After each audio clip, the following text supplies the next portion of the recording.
With us this afternoon then on Sportskeeda Wrestling is one of the most experienced broadcasters in the industry, you have to say. Tony Schiavone is with us to talk all things AEW. Tony, great to have you with us.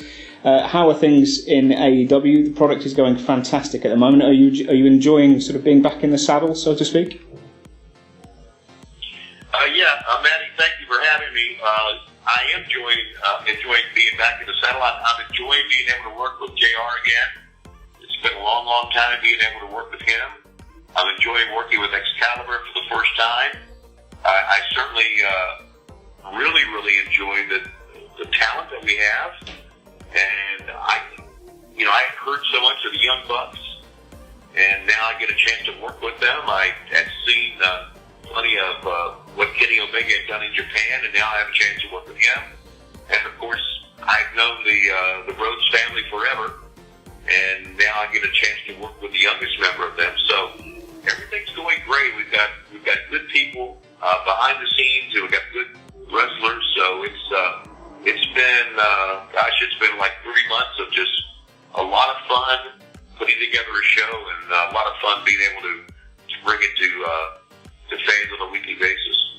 And for those that may not know, because there'll be a good portion of it that is, I guess, behind the scenes, to use that phrase, and isn't on screen, what's the kind of breakdown of your duties, I guess, week to week with AEW? Well, I work the broadcasters for AEW Dynamite, but we have another show called AEW Dark that airs on YouTube, that drops on YouTube on Tuesdays. We record matches before and after Dynamite, and those matches are put together into a television show, and I format that television show and do the leads and do the wraparound leads for it, and then that television show is sent into Nashville, Tennessee, where Kevin Sullivan and his group put that show together. And then after they put the show together, they send it back to me to look at it, to make sure that everything's okay, that we're saying the right things, doing the right things, avoiding mistakes. So I'm kind of the producer of that show. I also do the control centers, which we record in Atlanta on Fridays now.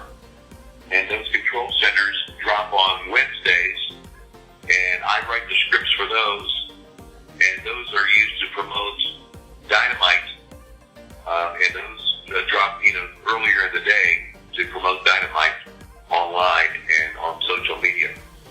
So I'm responsible for those two, and I also try to lend a hand backstage any way I can. If I'm doing an interview, I try to work with the person I'm doing an interview with, and that's kind of basically my whole week in a nutshell. And you've touched on YouTube and social media and all that kind of thing. Compared to perhaps when you were first commentating, broadcasting back in the 80s, professional wrestling, in terms of sheer content now and the volume of content that's digested on a weekly basis, how do you find that challenge? Because whether it's your own Twitter account or whether it's AEW or television or whether it's YouTube, there's always something to be done, isn't there? There's always someone tuning in somewhere to get something. Yeah, I've discovered that you can put out an endless stream of information, and you can put out an endless stream of videos, and there's always one for content.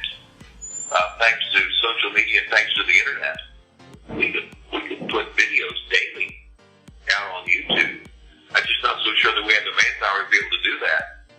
But and because of social media, the need for more footage and just more content is incredible now.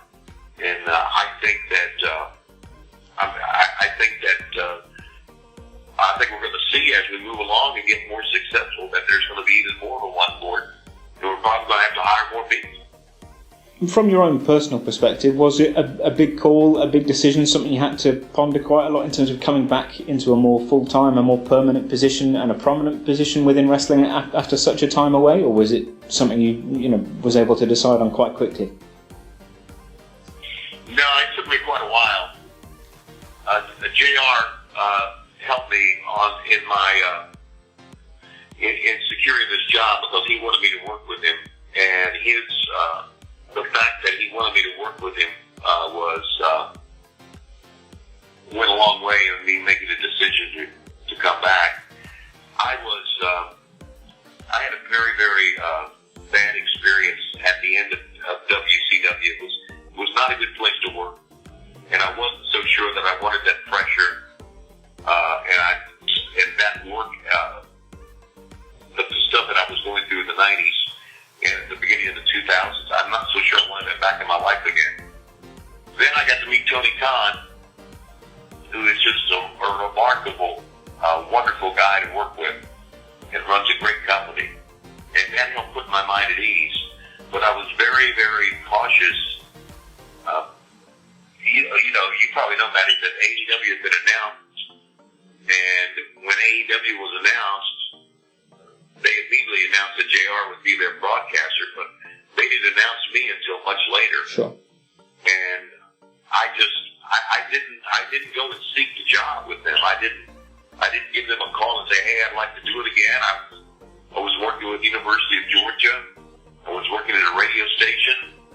I was doing plenty, and I was very, very busy, which I still am. I was doing baseball for the Atlanta Braves minor league team. I had a lot going on, and I wasn't looking for a job.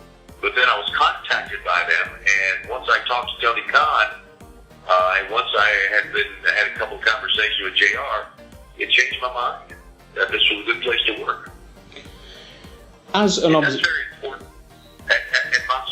At my age, it's very important to have a very good working atmosphere. It really, really is.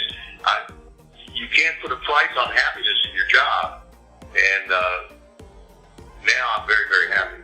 And just taking that point further, purely as an observation, as a fan watching both back then and now, between WWE and WCW back in the day, obviously the Monday Night Wars, it was all very cutthroat, very aggressive type of competition. AEW up against NXT on Wednesday nights, for instance. Wrestling fans are, in many respects, having the time of their lives at the moment for a certain generation. Great content being put out on Wednesday nights. If you are a wrestling fan, it's a fantastic time. Do you find that it's perhaps a little less cutthroat, but no less competitive? Would you say that's fair?